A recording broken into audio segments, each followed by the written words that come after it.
जय हिंद बच्चों। आज हम बात करने जा रहे हैं क्लास 9th के SOSC स्कूल की मैप वर्क के बारे में, जो INS के लिए है। इसके अंदर हम जो बात करेंगे कुछ इंडिया साइज़ एंड लोकेशन की। इसमें Indian states with capital, Tropic of Cancer और स्टैंडर्ड मेरिडियन आएंगे। ठीक है। आपके जो DBSC में जो चैप्टर आ रहे हैं ज्योग्राफी के अंदर, वो India size and location, physical features of India और ड्रेनेज सिस्टम के ये टॉपिक आपके ज्योग्राफी में आ रहे हैं। ठीक है। तो हम इन्हीं चीज़ों के बारे में हम बात करेंगे। तो आपके सामने जो ये एक इंडिया का मैप है, इसके अंदर आपसे क्वेश्चन कई तरीके से पूछा जा सकता है कि निम्नलिखित में से कौन सा स्टेट है, कौन सा यूनियन टेरिटरी है। तो आपको यूनियन टेरिटरी और आपको जो है स्टेट्स के बारे में पता होनी चाहिए। जैसे कि अगर हम बात करते हैं भारत की सबसे बड़ी यूनियन टेरिटरी कौन सी है बाई एरिया, तो आपका वो लद्दाख आ जाएगा। अगर हम सबसे छोटी यूनियन टेरिटरी की हम बात करेंगे तो आपका ये लक्षद्वीप आ जाएगा। ठीक है। अगर हम बात करते हैं भारत का सबसे बड़ा राज्य, तो वो राजस्थान।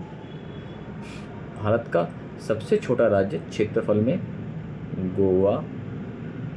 भारत का सबसे बड़ा राज्य पॉपुलेशन के मामले में उत्तर प्रदेश। पॉपुलेशन के मामले में सबसे छोटा राज्य सिक्किम। सेवन सिस्टर्स बतानी है, सेवन सिस्टर का कोई एक राज्य, तो आप इनमें से अरुणाचल, नागपुर, मणिपुर, अरुणाचल, नागालैंड, मणिपुर, मिजोरम, त्रिपुरा, मेघालय और असम में से कोई एक बता सकते हैं। ठीक है। भारत का एक ऐसा राज्य जिसकी सीमा 3 देशों से मिलती है, तो इसमें और तो सिक्किम आ जाएगा, क्योंकि इसकी सीमा चाइना से भी है, भूटान से भी है और नेपाल से भी है। ठीक है। तो इस तरीके के कुछ क्वेश्चंस हैं। जैसे भारत में सबसे ज़्यादा जो डेंसिटी है भारत में, वो केरल की है। ठीक है। भारत में सबसे कम पॉपुलेशन डेंसिटी वो अरुणाचल प्रदेश की है। ठीक है। भारत के अंदर हिमालय के कौन कौन से राज्य हैं? अगर आपसे हिमालय के राज्य पूछे जाने लगे कि हाँ जी हिमालय के राज्य बताओ, ठीक है, तो आपको ये भी पता होने चाहिए कि हिमालय के राज्य, तो आपके ये हिमाचल, उत्तराखंड, सिक्किम और आपके 7 सिस्टर, ये हिमालय के राज्य हैं। ठीक है। हिमालय के केंद्र शासित प्रदेश आपके लद्दाख और JNK आ जाएंगे। भारत की सबसे बड़ी जो कोस्टल लाइन है वो गुजरात की है। भारत की सबसे छोटी कोस्टल लाइन गोवा की है। ठीक है।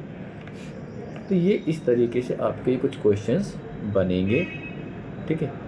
भारत के अगर हम बात करते हैं कि छोटा नागपुर का क्षेत्र बताना है, तो आपको ये छोटा नागपुर का क्षेत्र में ये बताना है।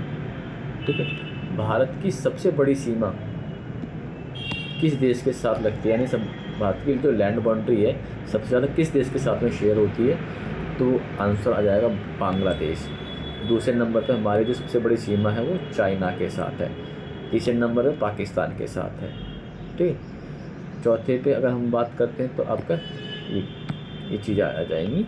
तो अगर हम सबसे छोटी जो सीमा हमारी लगती है किसी देश के साथ में, वो अफ़गानिस्तान के साथ लगती है। ठीक है।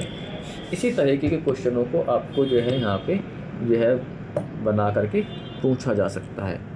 भारत का अगर पूछ लिया जाता है आपसे कि सबसे ज़्यादा दक्षिण तक का जो इलाका है आपका, तो कहाँ से नापा जाता है, तो आपके वो इंदिरा पॉइंट से नापा जाता है। हम वो इंदिरा पॉइंट से नापेंगे। ठीक है। ये आपका अंडमान निकोबार आइलैंड में है। ये आपका लक्षद्वीप भारत का सबसे छोटी यूनियन टेरिटरी है। भारत के जो दो सबसे ये पड़ोसी मुल्क हैं हमारे, जो नाइबरिंग कंट्रीज़ हैं जो ओशनिक हैं, वो आपकी श्रीलंका और मालदीव आती हैं। तो रिसेंटली मालदीव को लेकर के और जो लक्षद्वीप को लेकर कंट्रोवर्सी भी रही है, तो आपको इस हिसाब से लक्षद्वीप की तरफ आप मूव कर सकते हैं। तो इस तरीके के जो क्वेश्चंस हैं वो आपको इसमें तैयार करने पड़ेंगे कि सबसे छोटा, सबसे बड़ा, सबसे ज़्यादा डेंसिटी वाला, सबसे कम पॉपुलेशन वाला, सबसे ज़्यादा पॉपुलेशन वाला। तो इस तरीके से आप अपने क्वेश्चंस को तैयार कर सकते हैं। देन हम फिजिकल फीचर्स में आ जाएंगे। तो फिजिकल फीचर्स में हमसे जो है माउंटेन रेंज पूछी जा सकती है। जैसे माउंटेन रेंज है आपकी काराकोरम रेंज, ठीक है। तो हमारे पास माउंटेन रेंज में हम चल रहे हैं हिमालय में, तो आपकी काराकोरम रेंज, ठीक है, काराकोरम। तो देखिए ये आपकी काराकोरम रेंज है। इसमें गिलगित बाल्टिस्तान जो लद्दाख का एरिया है वो इसमें आता है। द जास्कर, ये देखिए इसके नीचे जास्कर है, ठीक है। ये भी एक तरीके से हमारी J&K की और कश्मीर और लद्दाख की सीमा से बना रहा है। देन शिवालिक श्रेणी है। शिवालिक श्रेणी ये सबसे ज़्यादा साउथ की जो लेयर है हिमालय की, साउदर्न मोस्ट वो है, ठीक है। और फिर इसके बाद में हम जब बात करते हैं अरावली, विंध्या, सतपुड़ा और वेस्टर्न ईस्टर्न घाट। देखिए तो ये आपके पास हम बात कर लेते हैं अरावली की, विंध्या की, सतपुड़ा, ठीक है, छोटा नागपुर प्लेटू। तो हमने ये फिजिकल फीचर्स में ये पढ़ रहे हैं। इसे हम स्पेशली भी पढ़ेंगे, डेक्कन प्लेटू और आपका ये ईस्टर्न घाट एंड वेस्टर्न घाट। अब देखिए फिजिकल फीचर्स ऑफ इंडिया में जो है ना आपके हाईएस्ट पीक भी पूछी जाएंगी। अब हाईएस्ट पीक में आपके दो हैं यहाँ पे, K2 और कंचनजंगा। अब देखिए क्वेश्चन है ना, यहाँ पे क्वेश्चन आपका आ जाता है K2, भारत की सबसे ऊंची चोटी का जब नाम बताएंगे तो आपको उसके अंदर K2 ही बतानी है। अब कई जगह जो है ना कंचनजंगा इसका आंसर आने लगा है, लेकिन कंचनजंगा इसका आंसर गलत है। कंचनजंगा भारत की सेकंड मोस्ट हाईएस्ट पीक है, ना कि नंबर 1 है। आज की डेट में K2 जो है वो POK में पड़ता है, लेकिन हमने बहुत से अपने जवानों की शहादतें दी हैं इस POK को लेकर के। तो POK को हम अपना अंग मानते हैं। अगर हम जो है K2 को नहीं लिखेंगे तो फिर जो है कोई भी देश, फिर तो हमारा वहाँ से जो कब्जा है वो मत, या जो हमारा जो हम कहते हैं कि हमारा क्षेत्र, तो हमारा वो चीज़ तो हट जाएगी। K2 अगर आपने आंसर नहीं लगाया है, कंचनजंगा आंसर लगाया है, तो कोई टीचर आपको नंबर नहीं देगा, ठीक है। तो इसीलिए मैं आपको यहाँ पे डिस्कस किया है कि आजकल ऐसी गलतियाँ जनरली बच्चे कर रहे हैं, ठीक है। अब ये आपका डेक्कन प्लेटू, छोटा नागपुर प्लेटू और मालवा प्लेटू है, ठीक है। इसके अंदर आपके प्लेटूज में आ जाएंगे, देखिए छोटा नागपुर प्लेटू, डेक्कन प्लेटू और आपका मालवा प्लेटू। इस तरीके से ये आपके 3 प्लेटूज आपके यहाँ पे पूछे जा सकते हैं, ठीक है। अगर इसके अलावा जब हम बात करेंगे तो देखिए आपके NCERT की बुक्स में ये आप मैप निकाल सकते हो और ईज़िली और आपके मैप मिल जाएंगे। अब देखिए हम बात यहाँ करते हैं अपने फिजिकल फीचर्स ऑफ इंडिया में प्लेन के क्षेत्र के बारे में, ठीक है। तो प्लेन क्षेत्रों में हमने पहले कोस्टल प्लेन में हमने बात ली है अपने कोंकण प्लेन की, मालाबार, कोरोमंडल कोस्ट की, ठीक है, नॉर्दर्न सर्कल की। तो देखिए नॉर्दर्न जो सर्कल है आपका वो आपका पश्चिम बंगाल और आधा उड़ीसा से लगता है, ठीक है। देन आपके हम बात करें अगर कोरोमंडल कोस्ट की, ठीक है, सर नॉर्दर्न सर्कल की, तो नॉर्दर्न सर्कल आपका आधा उड़ीसा और आधा आपका आंध्रा, यानी जो आपका वाइजैग विशाखापट्टनम है वो आपका नॉर्दर्न सर्कल में आता है, ठीक है। और उसके नीचे जब हम बात करेंगे कि देखिए कोंकण इसमें नहीं है, ठीक है, कोंकण और मालाबार कोस्ट इसके अंदर नहीं है, वो आपके वेस्टर्न घाट पे है। तो इसमें आपका इसे हम जब मिला देंगे तो ये आपका क्या पड़ जाएगा, द कोरोमंडल कोस्ट। ये आपका कोरोमंडल कोस्ट है, ये आपका जो तमिलनाडु का पूरा हिस्सा है और आधा आंध्रा का है। अगर तीनों को हम जब मिला देते हैं तो ये आपका ईस्टर्न घाट कहलाता है, ठीक है।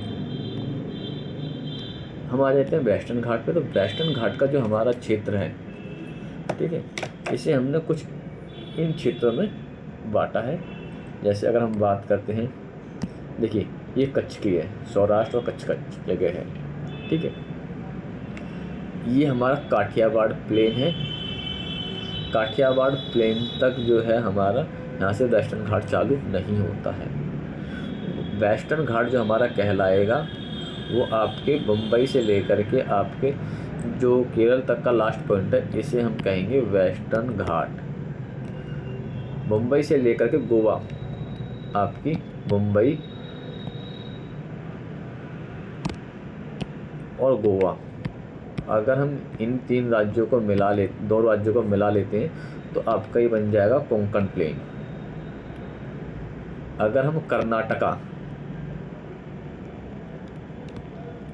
तो कर्नाटक का जो क्षेत्र है वो आपका कन्नड़ प्लेन कहलाएगा, और जो आपका केरल का क्षेत्र है तो ये आपका मालाबार कोस्ट कहलाता है। और अगर हम इन सभी चीज़ों को जोड़ देते हैं, कोंकण, कन्नड़ और मालाबार, तो इसे हम कहेंगे वेस्टर्न घाट। ठीक है। अब देखिए कुछ हमारे यहाँ ना, यहाँ पे जो ये रिवर सिस्टम है, हिमालयन रिवर सिस्टम, इसमें द इंडस है, गंगा है, ब्रह्मपुत्र है, सतलज है। तो देखिए ये आपकी ब्रह्मपुत्र रिवर, ये आपकी जा रही है, ठीक है, इंडस और आपकी गंगा। तो इसमें ना बहुत सारी नदियां हैं, तो आपको इस तरह से नदियों के बारे में जानना होगा कि कौन सी 2 नदियां हैं जो भारत का सेंट्रल बनाती हैं। ठीक है, तो भारत का सेंट्रल नर्मदा नदी बनाती है। 2 नदियां जो उल्टी बहती हैं, तापी और नर्मदा बहती हैं। राजस्थान की कौन सी ऐसी नदी है जो अरब सागर में जाके गिरती है, तो आपको उसमें लूनी लगाना होगा। ठीक है, तो इस तरीके से आपको कुछ जो है, या ये जो गंगा है, गंगा और गंगा की जो सहायक नदियां हैं उसके बारे में आपको बताना होगा। तो इस तरीके से जो क्वेश्चन हैं आपको वो ये करने हैं। और इसमें जो है ना कि जो ब्रह्मपुत्र नदी की जो सहायक नदियां हैं, या पंजाब में कौन कौन सी नदियां बहती हैं, तो आपको ये जो इंडस के साथ साथ की रावी, ब्यास, झेलम, सतलज, इन सभी के बारे में आपको, या इनकी सहायक नदियां बताओ। तो इस तरीके से आपको ये क्वेश्चंस तैयार करने हैं। या उड़ीसा के अंदर कौन सी नदी बहती है, तो आपको महानदी लगाना पड़ेगा। ठीक है, तो इस तरीके के क्वेश्चंस आपको यहाँ करने हैं। अभी देखिए, अगर गंगा के बारे में आ जाता है कि गंगा या कुछ प्रयाग वगैरह के बारे में, कौन कौन सी नदी मिलकर के कौन कौन सा प्रयाग बनाती हैं, या कौन सी नदी कहाँ से निकलती है, तो आपको इसके बारे में यहाँ पे दे रखा है कि कर्ण प्रयाग है, विष्णु प्रयाग है, रुद्र प्रयाग है, देव प्रयाग है। ठीक है, या कौन कौन सी नदियों से मिलकर के किस तरह से ये बनती है। ठीक है, अभी कुछ साउथ की नदियाँ हैं, जैसे गोदावरी, आपकी महानदी, कृष्णा, कावेरी, इनके बारे में भी जनरली आपसे पूछा जा सकता है कि साउथ की सबसे बड़ी नदी कौन सी है, तो आपको गोदावरी बतानी पड़ेगी। ठीक है, तो इसी तरीके से जो है, ये गोदावरी नदी कौन से घाट पे बहती है, ठीक है, कावेरी किस जो है बे ऑफ बंगाल में गिरती है या अरेबियन सी में गिरती है। तो इस तरीके से आपका ये क्वेश्चंस होंगे। और देखिए कुछ आपके बारे में, ये लेक के बारे में आ जाएंगे। तो कुछ लेक्स जो है इसमें, जैसे बोल्डर लेक है, ये J&K में है आपकी। ठीक है, अगर हम बोल्डर की बात करते हैं तो ये J&K में आपकी हो जाएगी। ठीक है, J&K में सांबर लेक, ये खारे पानी की झील है। सांबर लेक राजस्थान के बीचों बीच में लगा देना है। चिल्का लेक है, ये उड़ीसा के अंदर लगानी है, बाउंड्री से लगते हुए जो आपके कोस्टल लाइन है। ऐसे ही आपकी कोल्लूर लेक है, पुल्लिकट लेक है। तो इन लेकों के बारे में आपको जानना है, जो आपको लगानी है। देन ये आपके natural vegetation and wild life की जब हम बात करते हैं, तो ये natural vegetation and wild life के बारे में आपको कुछ पॉइंट्स बताने हैं। जैसे जिम कॉर्बेट ये आपका उत्तराखंड में है। रणथंभौर राजस्थान, शिवपुरी रणथंभौर के बराबर में ही है मध्य प्रदेश के अंदर। कान्हा ये भी मध्य प्रदेश के अंदर है। सिमलीपाल उड़ीसा के अंदर। मानस आपका असम के अंदर। काजीरंगा असम के अंदर। सिमलीपाल उड़ीसा के अंदर। कान्हा एमपी के अंदर। शिवपुरी एमपी के अंदर। रणथंभौर राजस्थान के अंदर। जिम कॉर्बेट उत्तराखंड के अंदर। तो आपको ये लगाने पड़ेंगे नेशनल पार्क के बाद। देन आपकी है वाइल्ड लाइफ सेंचुरीज़। ठीक है, तो वाइल्ड लाइफ सेंचुरीज़ में आपकी यह डाचीगाम J&K, ये आपको कश्मीर में J&K में लगाना पड़ेगा। आपके राजा जी उत्तराखंड। सरिस्का राजस्थान। ठीक है, भरतपुर ये भी राजस्थान है, बिल्कुल यूपी और राजस्थान की बाउंड्री पर लगा हुआ है। ठीक है, रानागुंडम आपके ये कर्नाटक के अंदर, ठीक है। तो ये आपको इस तरह से लगाने हैं। इसके बाद आपका आता जो है मैप आपका, ये मैप आपका जो फ्रांस का मैप होगा। तो फ्रांस के मैप के बारे में आपको ज़्यादा जो चीज़ें आपसे पूछी जा रही हैं, जो फ्रांस के मैप के बारे में आपसे चीज़ें पूछी जाएंगी, तो इसमें स्पेशली 4 हैं आपके लिए, जैसे आपका रोडेक्स, नांते, पेरिस और मार्सेलेज। मार्सेलेज के बारे में ये भी कहा जा सकता है कि हाँ जी उस जगह का नाम बताइए जहाँ से जो है राष्ट्रगान जो फ्रांस का है वो चालू हुआ है। तो ये आपको इसके अंदर मार्सेलेज जो है, और ये चीज़ें आपको इसके अंदर ढूंढनी। जैसे रोडेक्स के बारे में अगर हम बात करेंगे, नांते के बारे में बात करें, पेरिस के बारे में हम बात करें, ठीक है, तो ये आपको यहाँ मिल जाएगा। और देखिए जैसे अगर आप मार्सेलेज की बात करते हैं तो ये रहा आपका मार्सेलेज, ठीक है, मेडिटेरियन सी पे। तो आपको ये चारों ध्यान रखने हैं कि आपको किस तरीके से ये लगाने हैं, ठीक है। फिर ये आउटलाइन मैप है वर्ल्ड का। इसमें क्या है, एक जो क्वेश्चंस अलग से कि हाँ जी वह कौन सा कंट्री है यूरोप के बाहर का जिसने फर्स्ट वर्ल्ड वॉर में या सेकेंड वर्ल्ड वॉर में एलाइड ग्रुप्स का साथ दिया है। तो आपको उसके अंदर जो है यूनाइटेड स्टेट के बारे में कई बार पूछ लिया जाता है। और जो है एक्सिस पावर की, जो जापान है एक्सिस पावर कंट्री में, जो एक्सिस पावर कंट्री हैं आपकी रोम, बर्लिन और टोक्यो दूरी। तो इसके बारे में जो है ना, तो टोक्यो किसकी राजधानी है, जापान की, तो आपको लोकेट करने के लिए आ सकता है। तो इसी तरीके से जो आपके जो कई बार क्वेश्चन आ जाती है इसमें है एक्सिस पावर और एलाइड ग्रुप्स। तो एलाइड ग्रुप्स में आपका यूके यानी यूनाइटेड किंगडम, जिसे ग्रेट ब्रिटेन यहाँ पे दिख रहा है पूरा मिला देंगे, आपका फ्रांस, ठीक है, जैसे फ्रांस, यूनाइटेड किंगडम, ठीक है, यूएसएसआर, ये रशिया का, आप रशियन एम्पायर को लगा दीजिए। यूएसए को भी हमने पीछे बताया था। जब हम एक्सिस पावर में आ जाएंगे तो जर्मन एम्पायर, ठीक है, इटली के क्वेश्चन एक ऐसा भी आ जाता है कि ऐसा कौन सा देश था जिसने फर्स्ट वर्ल्ड वॉर में एलाइड ग्रुप्स की तरफ से भाग लिया है, सेकंड ग्रुप में वो एक्सिस पावर की तरफ से भाग लिया है, तो उसके अंदर भी आपका इटली ही आंसर आएगा, ठीक है। फिर देन है आपकी टेरिटरीज जर्मन एक्सटेंशन, यानी जर्मन ने किन किन क्षेत्रों को विजिट किया है। तो इसमें देखिए ये आपका जो है ऑस्ट्रिया हंगरी, ये आपका हो गया ऑस्ट्रिया हंगरी, ठीक है, पोलैंड, चेक रिपब्लिक, ये आपका चेकोस्लोवाकिया, इन दोनों को मिला देंगे तो चेकोस्लोवाकिया हो जाएगा। ऐसे आपका डेनमार्क, ये लिथुआनिया, फ्रांस, बेल्जियम, ये आपके आ जाएंगे, ठीक है। तो इसके अलावा भी और भी बहुत सारे जो डीपीएससी में एग्ज़ाम में जो पेपर आ रहा है वो कुछ इस तरीके से आ रहा है कि इसके अंदर है ना कई चीज़ें जो आप मैप में पढ़ रहे हो या कोई पॉइंट्स आपको मैप में वहाँ दिखाए गए हैं, मैप में दिखाई दूँ कुछ जगहों के बारे में, जैसे कोई घाट वगैरह के वजह से पाल घाट, भोर घाट, इस तरह की भी कई चीज़ें हैं अगर पूछी जा सकती हैं। पर फोकस तो हमारा यह है कि जो हमें आपको ये बताया है इसमें से आएगा। अदरवाइज़ कहीं जो आप पढ़ रहे हो कोई शहर वगैरह के बारे में तो उनमें से भी कई बार पूछ लिया जाता है। ठीक, धन्यवाद।